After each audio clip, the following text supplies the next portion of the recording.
Hello dear student, आज हम लोग स्टार्ट करेंगे अपना पार्टनरशिप का चैप्टर गुडविल ऑफ फर्म।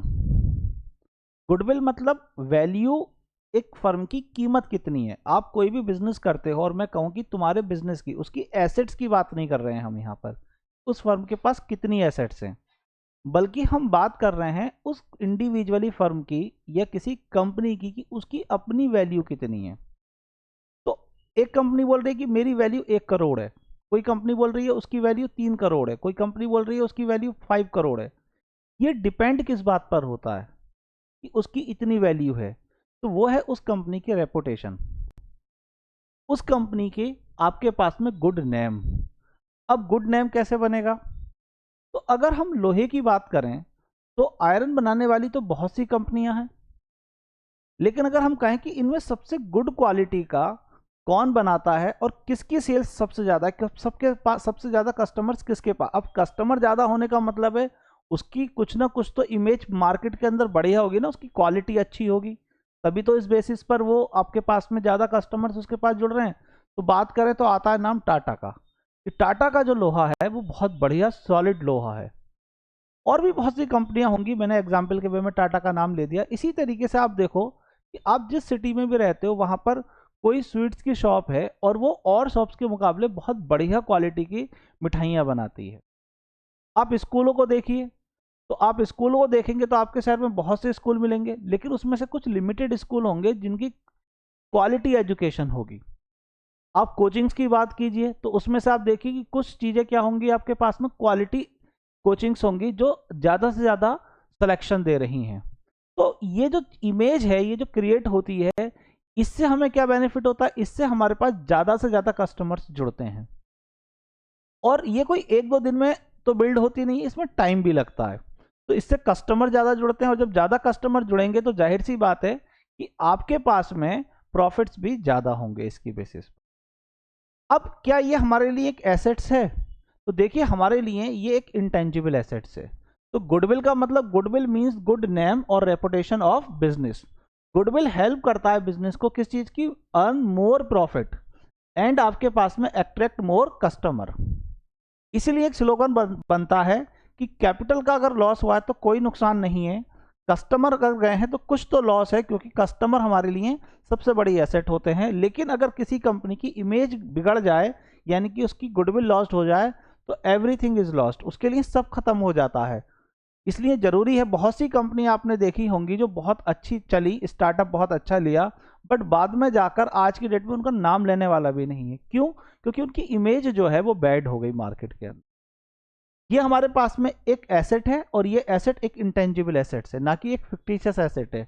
तो goodwill as a intangible assets. Second चीज, हमारे पास में कितने टाइप की गुडविल होती है? तो एक होती है जिसे हम बोलते हैं सेल्फ जनरेटेड गुडविल, यानी कि जिस गुडविल को आप किसी भी कंपनी की गुडविल को कैलकुलेट कर रहे हो, देख रहे हो कि वो उसकी गुडविल कितनी है, और ये कभी भी बैलेंस शीट में शो नहीं होती, इसलिए क्योंकि हम इसको परचेज नहीं कर रहे हैं, कैश में पेमेंट करके खरीद नहीं रहे हैं।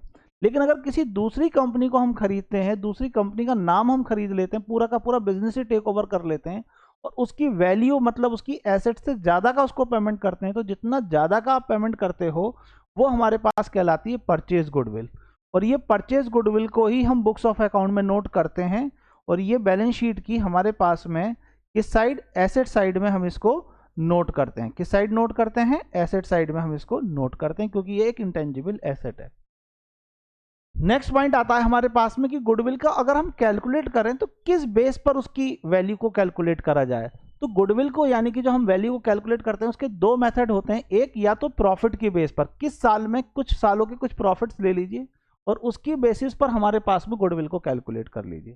दूसरा होता है कैपिटलाइजेशन मेथड, यानी कि जो उसकी नेट एसेट है, यानी कि नेट वर्थ है, या कह सकते हैं कि ऑनर का जितना कॉन्ट्रीब्यूशन है, कैपिटल एम्प्लॉयड का जो पार्ट है, उसकी बेस पर गुडविल को कैलकुलेट करना। यहां पर जब हम गुडविल को कैलकुलेट करते हैं तो ऐसे में हमारे पास में कौन से ऐसे मेथड है जिनका हम यूज कर सकते हैं गुडविल को कैलकुलेट करने के लिए? तो एक आता है जिसे हम बोलते हैं एवरेज प्रॉफिट। किसकी बेस पर कैलकुलेट कर लेते हैं हम? एवरेज प्रॉफिट की बेस पर। दूसरा हमारे पास में आता है जिसे हम बोलते हैं वेटेड एवरेज प्रॉफिट की बेस पर भी कैलकुलेट कर सकते हैं।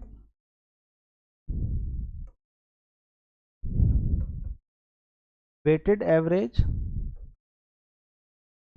प्रॉफिट की बेस पर, और तीसरा हमारे पास होता है जिसे हम बोलते हैं सुपर प्रॉफिट की बेस पर। किसकी बेस पर? सुपर प्रॉफिट की बेस पर। और इन तीनों में पहले या तो हम एवरेज की बेस पर बोल रहा है तो एवरेज कैलकुलेट कर लीजिए, एवरेज प्रॉफिट। वेटेड एवरेज की बेस पे बोल रहा है तो वेटेड एवरेज प्रॉफिट।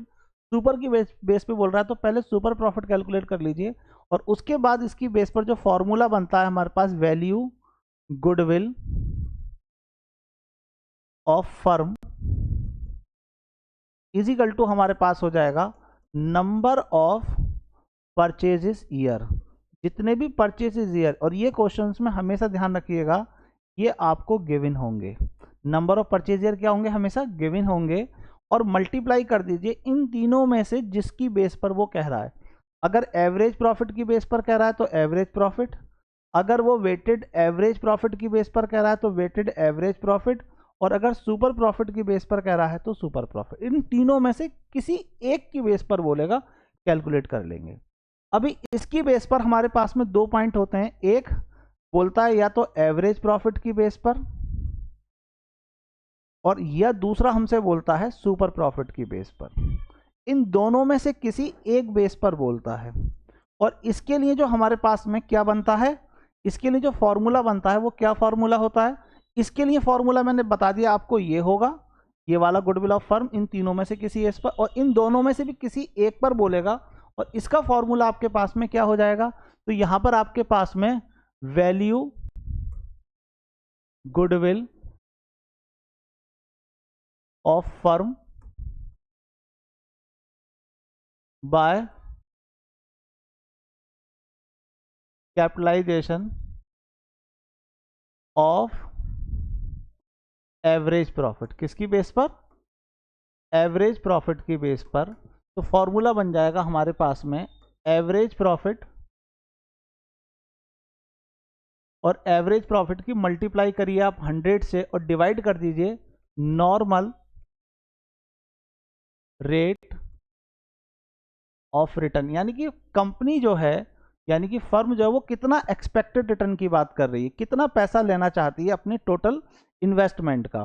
तो जो इन्वेस्टमेंट का रिटर्न मान लीजिए वो कह रही है कि एक्सपेक्टेड हमारा 10% होना चाहिए, मतलब हमें कम से कम जितना पैसा लगाया 10% तो प्रॉफिट मिले, या 20% की बात कर रही है तो 20% तो प्रॉफिट मिले। तो उसकी मल्टीप्लाई क्या करनी है? उसका रेसिप्रोकल करना है एक तरीके से। जो भी एवरेज प्रॉफिट कैलकुलेट करा है, multiply 100 divided by normal rate of return. और इसी पॉइंट को हम बोलते हैं, अगर मैं इसका दूसरा नाम लिखूंगा तो ये कहलाएगा कैपिटलाइजेशन ऑफ एवरेज प्रॉफिट। तो अगर क्वेश्चन में कभी भी कैपिटलाइजेशन ऑफ एवरेज प्रॉफिट की अमाउंट गिवन हो तो आपको ये नहीं निकालना है, और माइनस कर दीजिए इसमें से क्या चीज? आपके पास में जो आपका कैपिटल इंप्लॉयड होगा, ये आपके पास में इसके थ्रू निकल कर आ जाएगा। और दूसरा अगर हमसे कह रहा है किसकी बेसिस पर?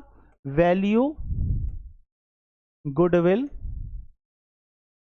ऑफ फर्म, यानी कि by capitalisation of super profit. किसकी बेस पर? सुपर प्रॉफिट की बेस पर अगर कैलकुलेट करने के लिए कह रहा है तो फॉर्मूला बन जाएगा आपके पास में super profit multiply 100 divided by normal rate of return. ये आप फॉर्मूले जरूर याद रखिए, इनको नोट डाउन कर लीजिए। ये एक मेथड हुआ, ये दोनों कैपिटलाइजेशन की बेस पर हो गए। और ध्यान रखिएगा इनसे दोनों से जो आंसर कैलकुलेट होकर आएगा वो सेम आएगा। एक हो गया आपके पास में प्रॉफिट की बेस पर, जिसका फॉर्मूला बना goodwill, value goodwill of firm is equal to number of purchase year multiply average profit या वेटेड प्रॉफिट या एवरेज प्रॉफिट। वेटेड इसमें नहीं होता। अब ओवरऑल मिलाकर आपको क्या क्या चीजें निकालनी है कि एवरेज प्रॉफिट कैसे निकालें, वेटेड प्रॉफिट कैसे कैलकुलेट करें, या सुपर प्रॉफिट कैसे कैलकुलेट करें। यही दोनों तो इसमें कैलकुलेट करने हैं, यही इसमें करने, तो ओवरऑल मिला के तो 3 ही रहे ना। इन्हें कैसे कैलकुलेट करना है ये हमें सीखना चाहिए। अब देखिए कोई भी एवरेज प्रॉफिट जब हम कैलकुलेट करते हैं तो जितने साल का, एवरेज का मतलब बिल्कुल सिंपल है, जितने साल के प्रॉफिट को वो बेस मान रहा है। वो कह रहा है जी लास्ट 5 ईयर का एवरेज निकालिए, तो पिछले 5 साल में जो भी प्रॉफिट या लॉस हुए हैं उनको आप कैलकुलेट कर लीजिए, टोटल कर लीजिए। प्रॉफिट है तो सारे के सारे 5 सालों में प्रॉफिट है, ऐड कर लीजिए, और लॉस है तो उसे माइनस कर दीजिए। और जितने साल का वो है प्रॉफिट और लॉस उससे उसे डिवाइड कर दीजिए, मतलब 5 से डिवाइड कर दीजिए। 3 का कह रहा है 3 ईयर बेस की बात आ रहा है तो 3 साल के प्रॉफिट को लीजिए 3 से डिवाइड कर दीजिए। 4 ईयर का कह रहा है तो 4 ईयर के टोटल कर लीजिए प्रॉफिट का और डिवाइड कर दीजिए आप उसको 4 से, तो एवरेज निकल कर आ जाएगा। लेकिन मोस्ट इंपॉर्टेंट चीज क्या है इसमें कि क्या हम कंपनी जिसकी बात कर रहे हैं, जिस फर्म की बात कर रहे हैं, उसके ओवरऑल प्रॉफिट की बात कर रहे हैं, या हमारे पास केवल जो उस बिजनेस ने अर्न करा है प्रॉफिट उसकी या उसके लॉस की बात कर रहे हैं। तो यहां पर हम बात कर रहे हैं केवल जो उस कंपनी ने अर्न करा है, उस कंपनी के थ्रू जितना टोटल अर्न हुआ है उसकी बात नहीं हो रही है, या नॉर्मल प्रॉफिट की बात हो रही है। और ये जो नॉर्मल प्रॉफिट है इसका मतलब क्या हुआ, नॉर्मल बिजनेस प्रॉफिट, एक तरीके से उस बिजनेस का प्रॉफिट। तो जब हम उस बिजनेस के प्रॉफिट की बात करते हैं तो यहां पर ध्यान रखिएगा कि इसे हम बोलेंगे बिजनेस का प्रॉफिट। किसका प्रॉफिट की बात हो रही है, यहाँ बिजनेस का प्रॉफिट की बात हो रही है।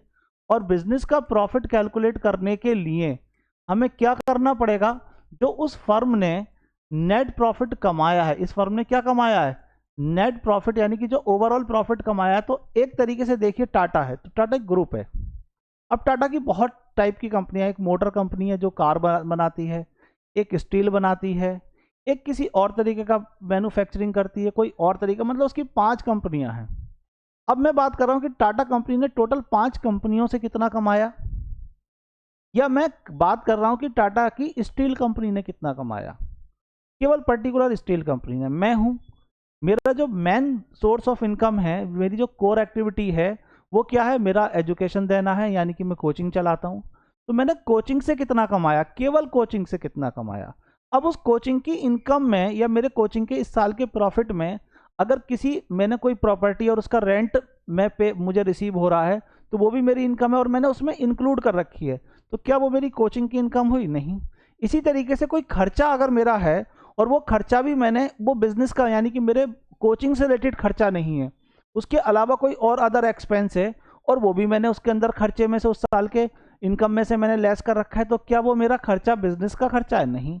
तो ऐसे में ध्यान रखिए कि जब भी हम प्रॉफिट की बात करेंगे, मतलब नेट प्रॉफिट की बात करेंगे, तो इसमें से हमें ऐसी एक्टिविटी, यानी कि ऐसे खर्चे जो ऑलरेडी इंक्लूड हो रखे हैं इस खर्चे में, यानी कि माइनस हो रखे हैं, उन्हें रिटर्न बैक करके ऐड करेंगे। जो बिजनेस के खर्चे नहीं होते हैं तो उनको क्या करना है, उन्हें हमें रिटर्न बैक कर कर ऐड करना है। और वो कौन से खर्चे होते हैं हमारे पास में, तो पहला नाम हो गया आपके पास में नॉन ऑपरेटिंग। ऑपरेटिंग का मतलब जो बिजनेस के खर्चे या इनकम है, और नॉन ऑपरेटिंग मतलब जो उस बिजनेस के खर्चे या उस बिजनेस की इनकम नहीं है। तो नॉन ऑपरेटिंग एक्सपेंस, इन्हें क्या कर लेंगे, पहले ये माइनस हुए थे अब ये प्लस हो जाएंगे। इसी तरीके से अगर हमारे पास कोई इनकम है या कोई प्रॉफिट है लेकिन वो बिजनेस का ऑपरेट से नहीं है बल्कि नॉन ऑपरेटिंग से है, तो ऐसा इनकम या ऐसा कोई प्रॉफिट मतलब गेन अगर है हमारे पास में, या यहां पर कहें तो लॉस है, तो इनका भी एडजस्टमेंट करें। अब इनकम तो पास्ट में ऐड हुई ना, इस नेट प्रॉफिट में वो ऐड है, तो अब मुझे क्या करना है, उसे नेट प्रॉफिट में से लेस कर दूंगा, जिस ईयर की होगी उस ईयर से। इसी तरीके से कभी कभी समटाइम ऐसा भी होता है कि कोई बिजनेस का एक ऑपरेटिंग एक्सपेंस है लेकिन अभी तक वो खर्चा इस नेट प्रॉफिट से माइनस नहीं हुआ है, तो ऐसे खर्चे को, जो हमारे पास में कौन से खर्चे होंगे, जो हमारे पास में बिजनेस के ऑपरेटिंग एक्सपेंस होंगे, उन खर्चों को मुझे क्या करना है, उन खर्चों को मुझे माइनस करना है, क्योंकि वो बिजनेस का खर्चा है और इस प्रॉफिट से अभी माइनस नहीं हुआ है। मतलब हमारे पास में अभी क्या है, एक्सक्लूडिंग है। क्या है आपके पास में, अभी एक्सक्लूड है। तो अब उसे इंक्लूड करूंगा तो नॉर्मल बिजनेस का खर्चा है उसे माइनस करूंगा और प्लस कर दूंगा। इसी तरीके से अगर कोई मेरे पास बिजनेस की ऑपरेटिंग इनकम होगी और वो इनकम भी क्या है, एक्सक्लूड है। और यहां जो मैंने ऊपर एडजस्टमेंट करा है ये सब क्या है, ये इंक्लूड है आपके पास, ये ध्यान रखिएगा, ये सब क्या है, ये आपके पास में इंक्लूड है। अगर ये नॉन ऑपरेटिंग एक्सक्लूड है तो इग्नोर ही करेंगे क्योंकि हमें इन्हें काउंट नहीं करना है। अब ऐसे कौन कौन से खर्चे और इनकम होती हैं जो ऑपरेटिंग और नॉन ऑपरेटिंग होती हैं, उनके कुछ नाम मैंने लिख रखे हैं, उनको आप क्लियर कीजिए। तो देखिए सबसे पहला पॉइंट पर आपके पास में आता है क्या, ये एडजस्टमेंट है आपके पास। जैसे क्लोजिंग स्टॉक दे रखा है, क्लोजिंग स्टॉक या तो क्या होता है, ओवर वैल्यू होगा आपके पास में, यानी कि उसको ज्यादा नोट कर रखा है आपने या उसे कम नोट कर रखा है। अब अगर क्लोजिंग स्टॉक, देखिए आप 11वीं क्लास में बनाते थे ट्रेडिंग अकाउंट, और ट्रेडिंग अकाउंट को आप क्या करते थे, आप लिखते थे क्लोजिंग स्टॉक क्रेडिट साइड में, इस साइड में बाय क्लोजिंग स्टॉक, और ये कौन सी साइड है क्रेडिट, ये है इनकम वाली साइड, और ये कौन सी साइड है आपकी डेबिट, और ये कौन सी साइड हो गई आपके खर्चे वाली, एक्सपेंस वाली। इधर सारे खर्चे लिखते थे, इधर इनकम लिखते थे। अब मेरी जो क्लोजिंग स्टॉक है वो 20,000 का था, बट मैंने क्या करा, उसको 30,000 में नोट करा है, तो इसका मतलब 10,000 से मेरा ओवर वैल्यूड नोट हुआ ना, ज़्यादा नोट हुआ। तो अगर मेरा खर्चा ओवर वैल्यू है तो इसका मतलब क्या हुआ, वो मेरी जब इनकम बढ़ेगी तो मेरा जाहिर सी बात है मेरा प्रॉफिट क्या हो जाएगा, मेरा प्रॉफिट यहाँ पर 10,000 रुपीज़ से बढ़कर आएगा, जो कि गलत है, क्योंकि मुझे बिजनेस की अगर एक्चुअल गुडविल निकालनी है तो वो तो गलत है। तो मुझे इस प्रॉफिट को, क्योंकि ओवर वैल्यूड है, तो जिस ईयर से है, जैसे मान लीजिए 2010 का है, तो 2010 में मुझे इसको क्या करना है, जितनी भी अमाउंट से वो ओवर वैल्यूड है उस ईयर से माइनस करना है। और मेरे पास में, क्योंकि इस ईयर में अगर मान लीजिए 2010 है, तो 2011 में जाकर ये क्या बन जाएगा, जो लास्ट ईयर का क्लोजिंग बैलेंस होता है वो नेक्स्ट ईयर में ओपनिंग बैलेंस हो जाता है। तो ऐसी कंडीशन में जब ये ओपनिंग स्टॉक हो गया, तो इसका मतलब यहाँ पर ओपनिंग स्टॉक 2011 के लिए बना रहा हूँ, ये ध्यान रखिएगा। तो यहाँ पर 10,000 से ज़्यादा इंक्रीज हुआ तो खर्चे बढ़ गए, अब खर्चे बढ़े तो प्रॉफिट कम हो जाएगा। तो नेक्स्ट ईयर से हमारे पास में, यानी कि 2010 में अगर ये हुआ है तो 2011 में ये आपके पास में प्लस हो जाएगा। तो क्लोजिंग स्टॉक के 2 ईयर पे इफेक्ट आएगा, एक जिस ईयर में वो है और एक उसके अगले साल में, ये आपको ध्यान में रख के चलना है। अगर अंडर वैल्यू है, मतलब कम नोट हुआ है, तो आपके पास 2010 में कम हुआ, यानी कि इसको जितना था मेरे पास में 30, मान लिया मैंने 20, तो 10,000 से कम हुआ। तो जब मेरी इनकम को मैं कम शो कर रहा हूं तो मेरा इससे इफेक्ट प्रॉफिट पर आएगा कि वो कम हो जाएगा, तो मुझे उसे क्या करना है, उसे मुझे ऐड करना है। और नेक्स्ट ईयर में 2011 में ये खर्चों को कम दिखाएगा, जिससे कि मेरा प्रॉफिट बढ़ जाएगा। तो इसलिए अगले साल में इसे मुझे क्या करना है, माइनस करना है। तो ये क्लोजिंग स्टॉक की अंडर वैल्यू और ओवर वैल्यू बहुत अच्छे से क्लियर होने चाहिए, दोनों पॉइंट को मैंने सही से समझा दिया है। रिम्यूनरेशन पेबल टू पार्टनर, अब पार्टनर को सैलरी या कमीशन मिल रहा है और वो हमारे लिए गुडविल को कैलकुलेट करने के लिए एक एस चार्ज माना जाएगा, बिजनेस का खर्चा माना जाएगा। और अगर मान लीजिए वो खर्चा किसी ईयर से माइनस नहीं हुआ, या जितने भी साल हैं, जितने साल की बेस पर आप प्रॉफिट निकाल रहे हो, उन सारे सालों से ये माइनस नहीं हुआ है, तो एवरी ईयर से ये माइनस होगा। तो हर साल से ये क्या होगा, माइनस हो जाएगा। अगर वो सारे सालों से माइनस नहीं हुआ है तब, जैसे 3 साल का एवरेज करा तो तीनों साल से इसको माइनस कर दीजिए, जितना भी रिम्यूनरेशन टू पार्टनर पे हुआ है। एक पार्टनर को हुआ है तो एक का ले लीजिए, 2 पार्टनर हैं और दोनों को मिल रहा है तो दोनों का टोटल कर माइनस कर दीजिए। नेक्स्ट पॉइंट पर आइए, आपके पास करा एबनॉर्मल लॉस। अब बिजनेस का लॉस है, अगर ये हमारे पास में बिजनेस का एक एबनॉर्मलिटी है, यानी कि ऐसा लॉस है जैसे गुड्स का चोरी होना, किसी एसेट्स को बेचने पर कोई नुकसान होना, लॉस होना, मतलब उसकी बुक वैल्यू से कम में बेचा तो लॉस है, बुक वैल्यू से ज़्यादा में बेचा तो प्रॉफिट है। तो अगर हमारे पास इस तरीके का कोई भी एबनॉर्मलिटी है तो वो हमारे पास बिजनेस का एक एबनॉर्मल एक्सपेंस यानी कि नॉन ऑपरेटिंग एक्सपेंस है, और जिस ईयर का ये इफेक्ट पड़ेगा उस ईयर में, क्योंकि ऑलरेडी माइनस हो चुका है, अगर ये इंक्लूड है तो ये नॉन ऑपरेटिंग है, इसे हमें प्लस कर देना है। और इसी तरीके से अगर हमारा कोई प्रॉफिट हुआ है किसी भी एसेट्स को बेचने पर या किसी और अदर एक्टिविटी से, या कोई इंटरेस्ट रिसीव हुआ है नॉन करंट इन्वेस्टमेंट पर, या डिविडेंड रिसीव हुआ है नॉन करंट इन्वेस्टमेंट पर, तो वो जो इनकम है वो नॉन ऑपरेटिंग इनकम है, अगर वो साल में इंक्लूड है तो जिस ईयर से भी वो इंक्लूड है उस ईयर से माइनस हो जाएगी। इंश्योरेंस प्रीमियम बिजनेस का एक नॉर्मल खर्चा है, और अगर वो खर्चा हमने उस ईयर से माइनस नहीं करा है या ज़्यादा ईयरों से माइनस नहीं करा, तो जितने ईयर पर उसका इफेक्ट है उन सारे ईयर से वो माइनस हो जाएगा। और पर्टिकुलर एक ईयर की बात है, तो जिस ईयर की वो बात कर रहा है उस ईयर से माइनस हो जाएगा, क्योंकि ये बिजनेस का एक ऑपरेटिंग एक्सपेंस है।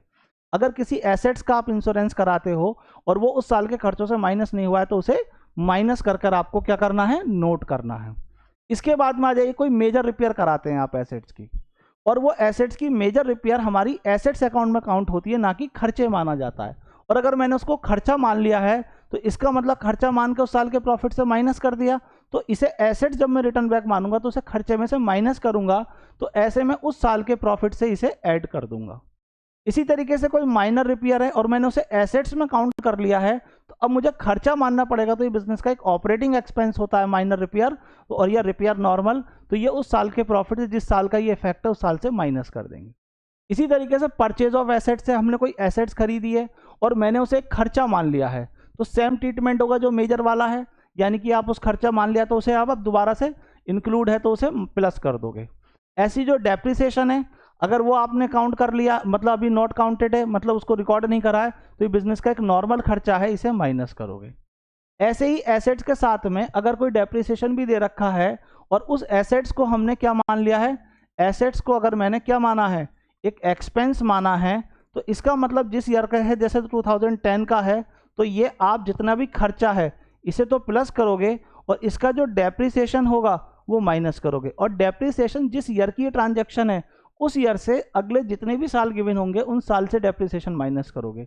और डेप्रिसिएशन को काउंट करते समय एक तो आप टाइम का ध्यान रखना कि कितने टाइम किस साल में यूज हुई है। जिस साल में परचेज करा है, कि अप्रैल में परचेज करा था, जुलाई में करा था, अक्टूबर में करा था, उस टाइम के अकॉर्डिंग डेप निकालेंगे। और डेप निकालने के दो मेथड होते हैं, एक आपके पास में होता है स्ट्रेट लाइन मेथड और दूसरा मेथड होता है जिसे बोलते हैं WDM यानी कि रिटर्न डाउन मेथड। इन दोनों में से किस मेथड का यूज हो रहा है उसको ध्यान में रखते हुए डेप निकालना। ये सारे पॉइंट मैंने इन ऑल आपको क्लियर कर दिए हैं, ये बहुत अच्छे तरीके से आपको क्लियर इन ऑल होने चाहिए।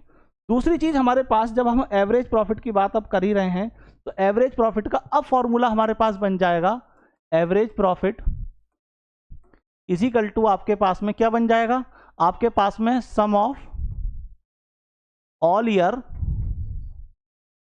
प्रॉफिट।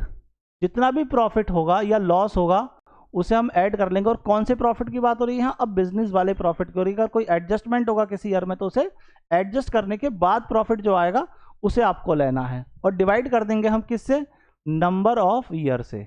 जितने भी नंबर ऑफ ईयर होंगे उससे हम इसे क्या कर देंगे, डिवाइड कर देंगे। जैसे 2010 का, 11 का और 12 का दे रखा है यहाँ 40,000, यहाँ दे रखा है आपके पास में 20,000 और यहाँ दे रखा है आपके पास में 30,000। इन तीनों साल के प्रॉफिट को क्या कर लीजिए, ऐड कर लीजिए, 90,000 आ गया और 3 से इसे डिवाइड कर दीजिए, आ जाएगा एवरेज निकल कर 30,000।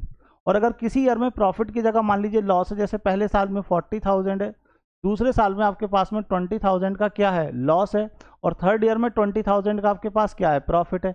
अब इन तीनों को अगर आप प्लस और माइनस कर कर देखेंगे तो डिफरेंस कैलकुलेट होकर आएगा आपके पास में कितना, 40,000। और 40,000 को आप क्या करिए, अब 3 से डिवाइड कर दीजिए, तो आपके पास एवरेज कैलकुलेट होकर आ जाएगा। इसी तरीके से दूसरा फॉर्मूला होता है हमारे पास जिसे बोलते हैं वेटेड एवरेज प्रॉफिट। कौन सा, वेटेड एवरेज प्रॉफिट। और जब वेटेड एवरेज प्रॉफिट हमें कैलकुलेट करना है तो कैसे करेंगे, तो यहां पर हो जाएगा sum of all year weighted profit. जितना भी वेटेड प्रॉफिट कैलकुलेट करा है उसका सम कर लीजिए और डिवाइड कर दीजिए सम ऑफ वेट से, जितना भी वेट होगा उससे। अब वेट क्या है और ये आपके पास में वेटेड प्रॉफिट क्या है। मान लीजिए आपके पास में 3 साल का प्रॉफिट गिवन है, 2010, 11 और 12। और प्रॉफिट को ध्यान रखना, कोई भी प्रॉफिट चाहे एवरेज की बेस पे लें या चाहे वेटेड की बेस में लें, उसमें से कोई भी अगर एडजस्टमेंट होगा तो पहले एडजस्टमेंट करना है, चाहे वो प्लस हो या माइनस हो, जो भी इन्वॉल्व हो उसको करने के बाद जो बिजनेस का प्रॉफिट कैलकुलेट होकर आएगा, हम उस प्रॉफिट की यहाँ बात कर रहे हैं। और एडजस्टमेंट करने के बाद मान लीजिए ये आता है 10,000, ये आता है आपके पास में 20,000 और ये आता है आपके पास में 15,000। अब क्वेश्चन के अंदर ईयर बाई ईयर या तो आपके पास में वेट गिवन होंगे, किस ईयर का क्या वेट है। जैसे 2010 का कह रहा है 3 है तो 2010 का 3 वेट मानोगे, 11 का 2 कह रहा है तो 2 मानोगे, और 12 का आपके पास 4 कह रहा है तो 4 मानोगे। जो वेट कह रहा है या तो वो मानोगे, या अगर वेट गिवन नहीं है क्वेश्चन में तो फिर असेंडिंग ऑर्डर में आप अपनी तरफ से अरेंज कर लोगे 1 2 3। पहले साल को 2010 को असेंडिंग ऑर्डर में, ये ध्यान रखना है, 10, 11 और 12 के अकॉर्डिंगली वेट दे दिया, ये वेट आ गया आपके पास। अब इनका मैं टोटल करूंगा तो ये कहलाएगा सम ऑफ वेट, जिसकी ये बात हो रही है। कितना हो गया सम ऑफ वेट आपके पास में, 6 हो गया, तो ये आएगा आपके पास में 6। अब प्रॉफिट कैसे निकालेंगे, तो आपके पास जो प्रॉफिट है और जो वेट है इसकी आपस में मल्टीप्लाई कर दीजिए, ये आ जाएगा आपके पास में वेटेड प्रॉफिट। कैसे निकालेंगे, 10,000 multiply 1 that is 10,000, 20,000 multiply 2 that is 40,000 और 15,000 मल्टीप्लाई 3 दैट इज 45,000। इन तीनों को ऐड कर लीजिए, आपके पास हो जाएगा कितना, 95,000 रुपीज। अब ये आपका प्रॉफिट आ गया। 95,000 डिवाइडेड बाय 6, इससे जो डिवाइड करेंगे वो आएगा आपके पास में वेटेड एवरेज प्रॉफिट कैलकुलेट होकर आ जाएगा। ये वेटेड निकालने का तरीका हुआ। अब अगला और लास्ट क्या है हमारे पास, सुपर प्रॉफिट कैसे निकालते हैं। तो सुपर प्रॉफिट का फॉर्मूला होता है आपके पास में एवरेज प्रॉफिट जो अभी आपने निकालना सीखा था उसी तरीके से बिल्कुल बिजनेस का प्रॉफिट लोगे, अगर कोई एडजस्टमेंट है एडजस्ट करके उसका एवरेज निकाल दोगे और एवरेज ही गिवन है तो वही ले लेंगे। तो एवरेज प्रॉफिट माइनस आपके पास में हो जाएगा कौन सा प्रॉफिट, तो माइनस हो जाएगा आपके पास इसमें से नॉर्मल प्रॉफिट। तो नॉर्मल प्रॉफिट जो भी होगा गिवन उसको आप क्या कर देंगे, इसमें से माइनस कर देंगे। तो एवरेज प्रॉफिट में से नॉर्मल प्रॉफिट को जब हम माइनस करते हैं तो आता है हमारा सुपर प्रॉफिट। अब देखिए एवरेज प्रॉफिट निकालना मैंने आपको सिखा दिया कैसे निकलेगा। नॉर्मल प्रॉफिट कैसे निकालेंगे, तो नॉर्मल प्रॉफिट का मतलब होता है बच्चों जो बिजनेस एक्सपेक्टेड कर रहा है अपने इन्वेस्टमेंट का, किसका, अपने इन्वेस्टमेंट का, उसका प्रॉफिट। इसका फॉर्मूला बनता है कि अब देखिए बिजनेस में क्या है, ऑनर का पार्ट आपके पास कैपिटल एम्प्लॉयड, तो कैपिटल एम्प्लॉयड और कैपिटल एम्प्लॉयड के दूसरे नाम भी होते हैं। क्या क्या नाम होते हैं अभी बता रहा हूं। कैपिटल एम्प्लॉयड का दूसरा नाम होता है नेट एसेट्स। क्या होता है, नेट एसेट्स, या हो सकता है नेट वर्थ, ये भी इसका एक नाम हुआ। तो जितना भी कैपिटल एम्प्लॉयड है इसका कितना एक्सपेक्टेड चाह रहे हैं एम्प्लॉयर, एम्प्लॉयर मतलब मालिक जो ऑनर है, वो मान लेते हैं क्या चाह रहे हैं कि 10%, तो normal rate of return, normal rate of return divided by इसका क्या हो जाएगा 100, ये आपके पास आ जाएगा।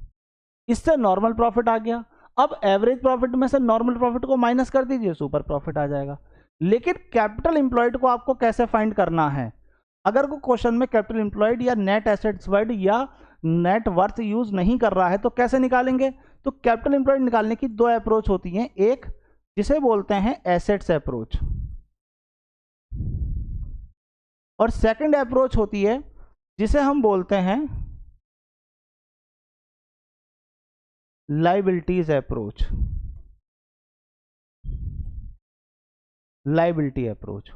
अब एसेट्स अप्रोच से हम कैसे निकालेंगे, तो देखिए बिजनेस की जो एसेट्स हैं उन एसेट्स में से माइनस कर दीजिए एक्सटर्नल लायबिलिटी, और यहां जो लायबिलिटी की बात कर रहे हैं वो करंट की कर रहे हैं, जो बैंक लोन है वो आपका कैपिटल एम्प्लॉयड का पार्ट बनता है। दूसरी चीज हमारे पास में जो ये नेट एसेट्स हैं, जो एसेट्स मैंने लिखे वो कौन सी एसेट्स की बात कर रहा हूं मैं, तो मैं उन एसेट्स की बात कर रहा हूं जो बिजनेस को ऑपरेट करते हैं, यानी कि ऑपरेटिंग एसेट्स। अब ये ऑपरेटिंग एसेट्स क्या है, ये क्या लिख दिया मैंने, तो ऐसी एसेट्स जो बिजनेस के लिए काम कर रही है, मतलब बिजनेस में इन्वॉल्व हैं, जैसे करंट एसेट्स का कैश हो गया, बैंक हो गया, डेटर्स हो गए, स्टॉक हो गया, इन्वेंट्री जिसको हम बोलते हैं, ये सब बिजनेस के लिए एक ऑपरेटिंग एसेट है। टेंजिबल एसेट्स में आपके पास मशीन है, बिल्डिंग है, फर्नीचर इन ऑल, कोई सी भी टेंजिबल एसेट्स हो वो सब बिजनेस को ऑपरेट करती हैं। इसके बाद में आ जाइए आप किस पर, आपके पास में आ जाइए इंटेंजिबल एसेट्स। तो जो गुडविल है, जो परचेज गुडविल है उसे छोड़ दीजिए, उसके अलावा जितनी भी इंटेंजिबल एसेट, ट्रेडमार्क, कॉपीराइट, ठीक, आपके पास में सारे के सारे वो भी एसेट्स बिजनेस को ऑपरेट करते हैं। और आपके पास में जो इन्वेस्टमेंट हैं वो दो टाइप के इन्वेस्टमेंट होते हैं, एक आपके पास में कहलाते हैं ट्रेड इन्वेस्टमेंट, ऐसे इन्वेस्टमेंट जो हमारे बिजनेस को ऑपरेट करते हैं, यानी कि बिजनेस के प्रॉफिट के लिए या बिजनेस की सेल्स प्रमोशन के लिए काम कर रहे हैं, वो ट्रेड इन्वेस्टमेंट कहलाते हैं। और ऐसे इन्वेस्टमेंट जो हमारे बिजनेस के लिए काम नहीं कर रहे हैं, बस हमने पैसा इन्वेस्ट कर रखा है, वो कहलाते हैं हमारे पास में नॉन ट्रेड इन्वेस्टमेंट। जैसे एग्जाम्पल से समझिए, मान लीजिए कोई एक कंस्ट्रक्शन कंपनी है और एक आपके पास सीमेंट कंपनी है। अब सीमेंट कंपनी ने कंस्ट्रक्शन कंपनी में पैसा कुछ इन्वेस्ट कर दिया, और जब वो पैसा इन्वेस्ट किया तो उस समय जब उन्होंने पैसा इन्वेस्ट किया तो कंडीशन रखी कि सारा का सारा कंस्ट्रक्शन कंपनी को जो सीमेंट जाएगा वो हमारी कंपनी से जाएगा। अब ये डील डन हो गई, तो ऐसे में क्या उनका सेल्स बढ़ रहा है कि नहीं बढ़ रहा है, उनका सेल्स बढ़ रहा है तो प्रॉफिट भी बढ़ेगा। तो ऐसे इन्वेस्टमेंट को हम बोलते हैं ट्रेड इन्वेस्टमेंट। अब मैंने रिलायंस कंपनी के या टाटा कंपनी के या किसी और कंपनी के शेयर्स खरीद लिए, तो क्या मेरा अपनी कोचिंग पर कोई उसका इफेक्ट पड़ा? कोई इफेक्ट नहीं पड़ा। उस कंपनी को जो प्रॉफिट हो रहा है उसका पैसा मुझे मिलेगा। तो ऐसे इन्वेस्टमेंट को हम बोलते हैं नॉन ट्रेड इन्वेस्टमेंट। तो हमारे पास में जो ट्रेड इन्वेस्टमेंट होते हैं वो एक ऑपरेटिंग एसेट हैं, और ये हमारे पास एक नॉन ऑपरेटिंग एसेट है, तो इनको हम नहीं लेते। और एक्सटर्नल लायबिलिटी मतलब क्रेडिटर्स हैं, बिल्स पेबल है, बैंक ओवरड्राफ्ट है, इन ऑल की बात हो रही है। लायबिलिटी अप्रोच में जो पार्टनर का हिस्सा है वो निकालना होता है, और उसमें क्या क्या आएगा आपके पास में, पार्टनर का आपके पास में दो तरीके की कैपिटल होती है। एक होती है आपके पास में कौन सी, जिसको क्रेडिट बैलेंस बोलते हैं, और एक होता है जो डेबिट बैलेंस है। अगर क्रेडिट बैलेंस है तो ऐड कर दीजिए, और अगर डेबिट बैलेंस है तो माइनस कर दीजिए। इसी तरीके से पार्टनर का दूसरा अकाउंट होता है जिसे हम बोलते हैं करंट अकाउंट। इसके भी दो ही पॉइंट होते हैं, एक डेबिट, एक आपके पास में डेबिट और दूसरा आपके पास क्या होता है, क्रेडिट। जो क्रेडिट वाला है उसे आप ऐड कर लेना हमेशा, और जो डेबिट वाला है उसे आपको क्या करना है, माइनस करना है। तीसरी चीज, all types of reserve. All type of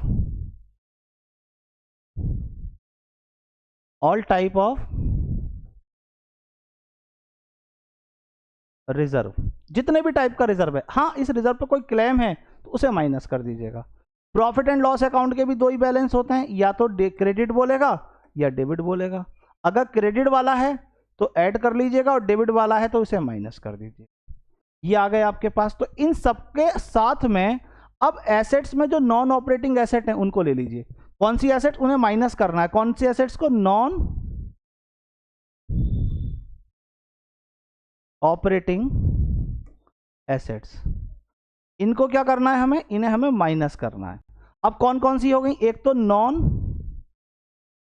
trade investment, और दूसरा गुडविल, और तीसरा फिक्टिशियस एसेट्स। कौन सी एसेट्स, फिक्टिशियस एसेट्स। और फिक्टिशियस एसेट्स कौन सी होती हैं, जैसे कोई भी खर्चा है, advertisement expenditure account, preliminary expenses account, इस तरीके के जो खर्चे जो हमने कैरी करें, कोई बिजनेस को ऑपरेट थोड़ी कर रहे हैं, उन्हें हमने राइट ऑफ नहीं करा उस ईयर में, इसलिए वो नेक्स्ट ईयर में कैरी हो गए। तो ऐसा कोई भी खर्चा होगा, ये सब नॉन ऑपरेटिंग एसेट हैं, इन्हें हमें इसमें से माइनस करना है। इसके लिए मैंने बहुत बढ़िया एक तरीका निकाला है, एक बैलेंस शीट बनाई है, उसको जब आप देख लेंगे तो आई होप कि वो बिल्कुल ही अच्छे तरीके से आपको क्लियर हो जाएगा। जैसे ये बैलेंस शीट मैंने बनाई, देखिए, partner capital account, current account, general reserve, workman compensation reserve, investment fluctuating reserve और profit and loss account. All type of reserve हो गए तीनों ये आपके पास। प्रॉफिट एंड लॉस अकाउंट का ये जितना भी बैलेंस दे रखा है मैंने, इसमें बैंक लोन अगर है लॉन्ग, उसके लिए तो और ले लीजिएगा, इसको नाम दे दो ए। और ये जितनी भी हैं ये नॉन ऑपरेटिंग एसेट्स लिखी हैं मैंने, ये सारी। कैपिटल अकाउंट का डेबिट बैलेंस, करंट अकाउंट का डेबिट बैलेंस, क्योंकि एसेट साइड में जो बैलेंस होते हैं वो डेबिट होते हैं। गुडविल, जो परचेज गुडविल की बात हो रही है वो नॉन ट्रेड इन्वेस्टमेंट और फिक्टिशियस एसेट्स, इसको नाम दे दीजिए बी। तो आप इन ए को ऐड कर लीजिए और उसमें से बी को माइनस कर दीजिए, तो आपके पास लाइबिलिटी अप्रोच से कैपिटल एम्प्लॉयड निकल कर आ जाएगा। इन सबको प्लस लाइबिलिटी साइड में, फिर इधर से आकर इनको माइनस। ऐसे ही अगर आपको एसेट्स अप्रोच दिखा रहा है तो ये जितनी भी मैंने एसेट्स लिखी है नीचे, ये सारी की सारी trade investment, tangible assets, intangible assets और करंट एसेट्स, और इंटेंजिबल एसेट्स में एक्सक्लूडिंग गुडविल, गुडविल को छोड़कर बाकी एसेट्स की बात हो रही, गुडविल मैंने यहां लिख दी है। ठीक, इनको छोड़कर बाकी जितनी भी एसेट हैं वो सारी की सारी आपके पास ऑपरेटिंग एसेट हैं, इनको नाम दे दीजिए सी। और ये जितनी भी एक्शन लाइबिलिटी है, बैंक ओवरड्राफ्ट से लेकर creditors, bills payable, outstanding expenses, इसको नाम दे दीजिए डी। तो आप क्या करिए, एसेट्स अप्रोच पर कह रहा है तो ये सारी एसेट्स को ऐड कर लीजिए, और इसमें से डी यानी कि जो एक्शन लाइबिलिटी है उनको माइनस कर दीजिए। आपका आंसर कैलकुलेट होकर आ जाएगा, कैपिटल एम्प्लॉयड कैलकुलेट होकर आ जाएगी। तो मैंने सारे के सारे पॉइंट इन ऑल आपको अच्छे तरीके से उसके फॉर्मूले, उसके प्रैक्टिकल किस तरीके से चीज़ों को निकाला जाता है, वो सारी की सारी आपको समझा दिए। आई होप कि ये पॉइंट आपको बहुत अच्छे से क्लियर हो गया होगा। अब इसके बाद में हम लोग इसके प्रैक्टिकल क्वेश्चंस करेंगे जो मुझे सेपरेटली कराने हैं। एक बार उन वीडियोस को और देख लीजिएगा, ये पॉइंट आपका बिल्कुल 100% क्लियर हो जाएगा।